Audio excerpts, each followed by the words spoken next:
For far too long, America has been the sort of dumping ground of all of the world's problems, not due to no fault of its own. Of course, America has caused a lot of problems around the world in some cases, or rather, our governments that believe that America should be the world's policeman have caused a lot of problems, whereas the people of our country, the good-hearted, good-natured patriots that believe in the Constitution, that believe in natural law, that believe in individuals, and that believe in individual rights, that believe in the core fabric of ideas, the core consortium ideas that make America distinctive on the world stage, many of them also suffer because of the excesses of our leaders. And while we have a growing left wing in the country that rejects all of those ideas and seeks to replace them with the curses of subjectivism, relativism, and egalitarianism, and all of these nonsense philosophies that ultimately lead to the downfall of civilization, we have to ask ourselves, when are we going to realize that we are on a pathway to utter destruction? Indeed, if I went through every problem American society faces right now, and I did a through line between that problem and the potential consequences that problem has for American civilization, many of you would probably do as what is colloquially called take the black pill. That's not my goal here. I don't believe in pessimism. I believe that living with sadness and despair your whole life will get you nowhere. But I do believe in acknowledging the realities of our day so we can avert a potential crisis when the situation is perfect to foment that crisis. Right now, we have a migrant crisis gripping our nation. It is overloading cities. In Denver, Colorado, which was once considered, and probably still is considered, about this mountainous town that you go to invest in and put your money in, this sort of up-and-coming leader of the frontier of American progress, is now having to hire extra teachers and having to expand public school budgets because the children of migrants who are in Denver, living on the streets, many of them, are now going to public school being paid for courtesy of your tax dollars. Let me say that again. Children of parents who are not even American citizens, who just came here from South America, are now, by virtue of your tax dollars, being put into Denver public schools. Massachusetts has a state of emergency going on across the state due to the influx of migrants that are coming into there. Chicago is now struggling to be able to hold the 2024 Democratic National Convention because of the amount of migrants setting up tents on the street. It's now a security risk. And the governor of Illinois has begged the president for support numerous times because he can't handle the amount of people coming to his city, a sanctuary city, might I add. It literally allows people in defiance of the rule of law to set up camp in that city. And also, residents of Chicago are also suffering because their property taxes are being raised to accommodate these foreign migrants. I can keep going on. New York City is also sensing the dangers of this kind of egalitarian policy, as well as it struggles to house these migrants and it struggles to deal with them in a humane way. But as this migrant crisis happens and our nation is literally pushed to the brink of our limits due to the amount of people that are coming in and the millions of people that Joe Biden literally has released since he came into office in 2021 into our country, who we don't know who they are, we don't know what their intentions are. He has released millions of migrants into our nation whose intentions we do not know. Amid all of this, the progressive left, the socialist left, is now urging us, Americans, to take in Palestinian refugees who are currently, in their view, enduring a very bad situation in the Gaza Strip and in the West Bank, all across that region of the Middle East. And while I have sympathy for the Palestinians that are enduring the cost of war, as I mentioned in my other videos, war is quite literally the systematic destruction of human energy and the waste of human potential. Nothing good comes of it. And so I pray for peace on both sides. I pray for reconciliation on both sides, but I also understand that the Palestinians themselves, there's a lot of tensions, a lot of moving parts that can be discussed in a different video. But having said that, no matter how many people are displaced or how many people endure something terrible, it is not America's duty to place a foreign people above our own people. And yet, the calls for us to take in Palestinian refugees, the calls for us to continue taking in migrants for South America, the calls for America to continue to let lay aside its national self-interest and this pursuit of some higher benevolent common good, are going to do nothing more than continue to hurt what should be the proper objectives of a nation. But having said all of that, amidst all this struggle and turmoil that we face here on our homeland, Joe Biden is sending billions of dollars to the Palestinians and the Israelis to fund the conflict that will do nothing more than destabilize the world and make the world itself more dangerous, not only for the Palestinians, who may have to come over here, according to the left, but also for Americans who are doing their best to recover from almost a decade long of neocon rule under George Bush, then a continuation of that rule under Barack Obama. We had a reprieve under Trump, thank God, but then Biden comes in and he ratchets it back up. He says that America is back on the world stage, and what does he do? He ratchets it back up. He has a disastrous withdrawal from Afghanistan. He goes in and funds this conflict. He goes in and funds the Ukrainians against the Russians, and literally puts the sake of the American currency online, and literally puts the integrity of the global economy online to beat Vladimir Putin. He completely and utterly ruins the vestige of peace that America had in this century. As all this happens, we are losing sight of what matters. I don't support bringing in Palestinian refugees because, for a few reasons actually, two main reasons. Number one, a nation is bound first and only to its people and its own national self-preservation. If we accept the philosophical principle of limitations, that every single thing in this world is limited, that every single thing in this world is not only limited, but it is constrained by a set of principles, that if you rebel against those principles, you begin to, you cause chaos, you cause self-destruction, then we should also accept the premise that a nation, by virtue of its existence, is constrained to a set of limiting premises. The idea of a global nation, as we have heard that idea come up time and time again, or being a global citizen, is a contradiction in terms, a confusion of values. Because to be a citizen signifies that you are a member of a particular political organization or a particular political entity in a particular area. If you are a citizen of the world, you have told me nothing meaningful about yourself, about your values, or what you value in life, because that could mean anything. And this idea of being a citizen of the world also contradicts itself, because it presumes that all the cultures of the world have some moral equivalency about them. But this is not true. The Palestinians, for example, in both the West Bank and the Gaza, have been known to try to kill gay Palestinians who come out.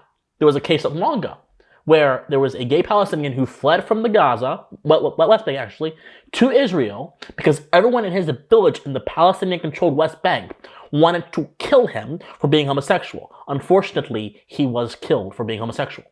This happens all across the Arab world too, by the way. In many countries, in Saudi Arabia, gays are thrown off of roofs. We know this. Many of us who study and read, we know this. And yet there are still some people who seek to create a moral equivalency between the culture of America and the culture of the Arab world. Let's even go further than this. In China, in Japan, in a lot of these Asian countries, there is this sense that you, the individual, belong to the community. You do not belong to yourself, to your free will, or your conscience. Well, in America, the exact opposite is true. The individual belongs to themselves and is guided by their self-interest, and that is protected by the Constitution and reinforced through a rich understanding of human reason and nature. These two cultures can't really coexist in any tangible way beyond simply existing and passing. You see that person that's in that frame of mind, they see you, you say hello, you keep going on. You might trade sometimes, you might talk sometimes, but you can't be in unison because your values are conflicted. For a nation to bring in people that hate its values is for a nation to prostrate itself before its own downfall and commit national suicide. I said it. If you don't believe me, you only need to look at what's happening in the north of France. where France has let in so many people from outside their country who have turf wars, gang wars, religious gang wars in the north of France, in the middle of the streets that used to belong to French citizens. This is not a cry or an apologia for xenophobia. Far be from it. I believe that if someone has the right values, they should be able to inhabit America. But this is a cry for caution, because many people in this world don't have the unique set of values that this country has. And this is the second reason why I will not at all be open to receiving Palestinian refugees in America. This is the second reason. The Arab world as a whole is mired in old world philosophies. Well, Christian, what's the old world? I'll tell you. The old world is this sort of philosophical viewpoint that dominated human civilization for thousands of years until the 18th century, where in 1776, America fired the first shot against the narrative of the old world by proclaiming that the individual matters, that God does not belong to a king, a monarch, or a ruler. God belongs to all of us as human beings, and we can all go to him. That was the first shot against the old world. The old world said that status mattered more than consent. The old world said that what group you belong to mattered more than what you do as an individual. The old world said that your entire life is defined by who you know or where you were born, not what you do. This is the feudal system, the caste system. This is literally human civilization for so long. But these were false ideas that stunted human potential. And in the instances where they actually created human potential, that potential was almost always drawn to war. And many people will say, well, look at Asia and all the inventions that happened there under the old world. That may be true, but guess what? Some of those inventions were agricultural, and they were actually beneficial to civilization, of course. But some of those inventions were also created towards the purpose of war. And there are many wars across many of the continents throughout human history. And wars don't create, wars destroy. They create an indelible opportunity cost, which takes away the amount of potential you would have had if you hadn't pursued or studied war in the first place. And for so long, humanity remained in these slumps. You don't have the Industrial Revolution without the American idea of the New World. You don't have human progress that just jetted forth in under 200 plus years without the American ideal being established and made manifest in the continent of North America. And that's what happened. New World Americanism said that your free will, your conscience, your ability to understand nature for what it is, your ability to understand the world for what it is, natural law, your natural rights, all of these things enable you to be your own moving entity, and any legitimate political system must acknowledge that for a fact. That was the promise of the New World philosophy.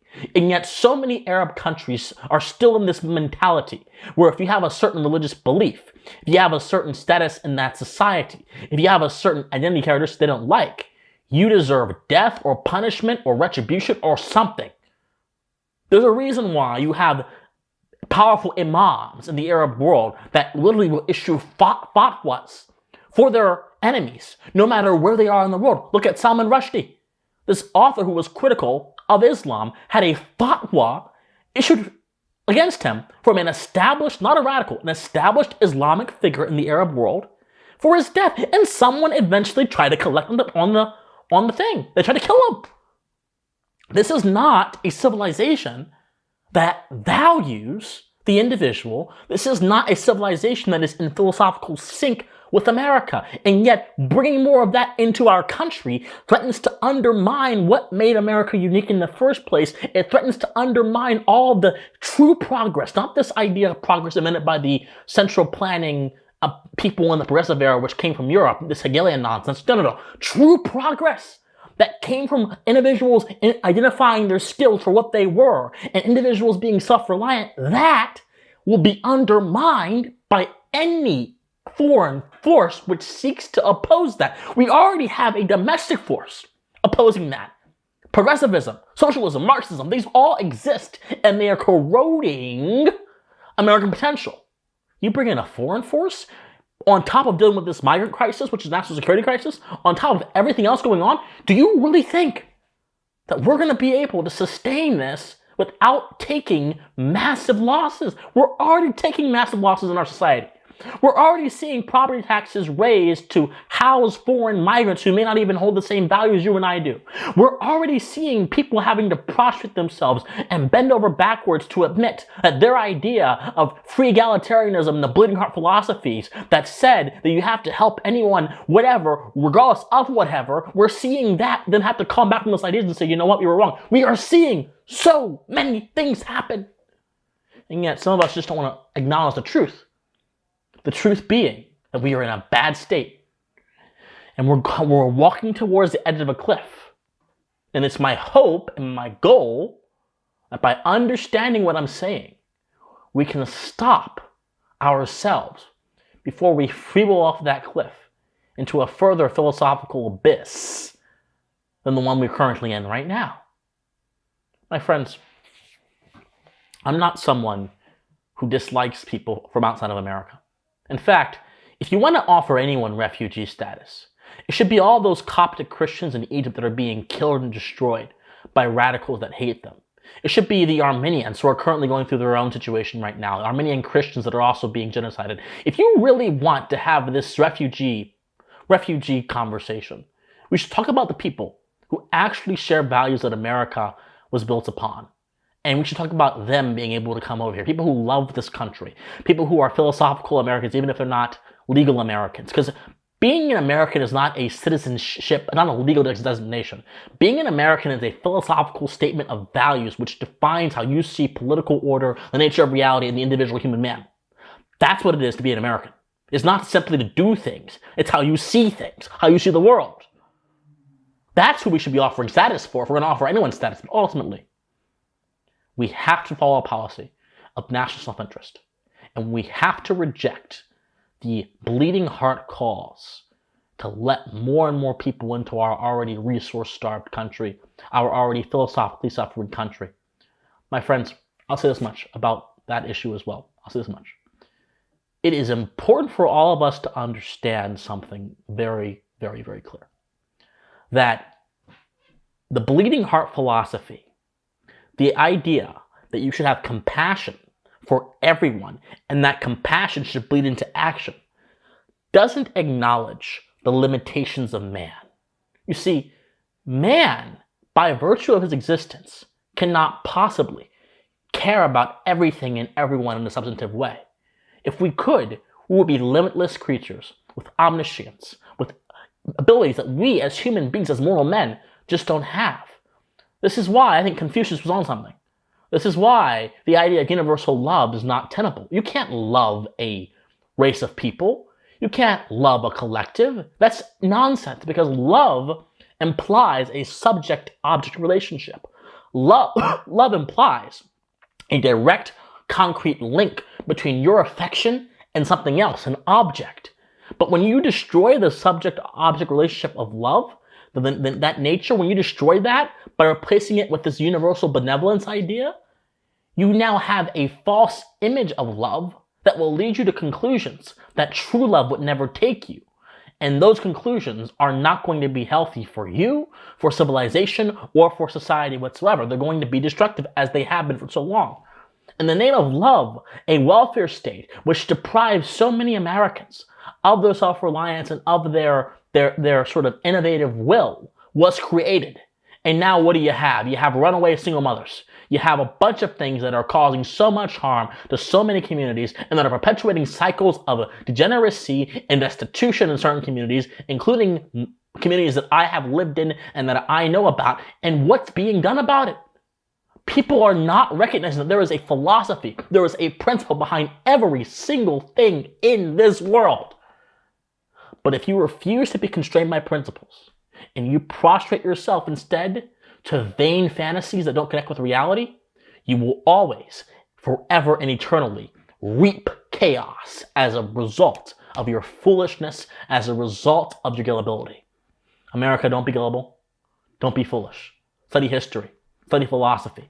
Most importantly, if you want to help me get my message out there, like this video, comment on this video, share this video, subscribe to this channel, donate to me on Patreon, PayPal, Buy Me a Coffee, Locals, all those places. I love you guys so much, and please stay pensive. Bye, guys.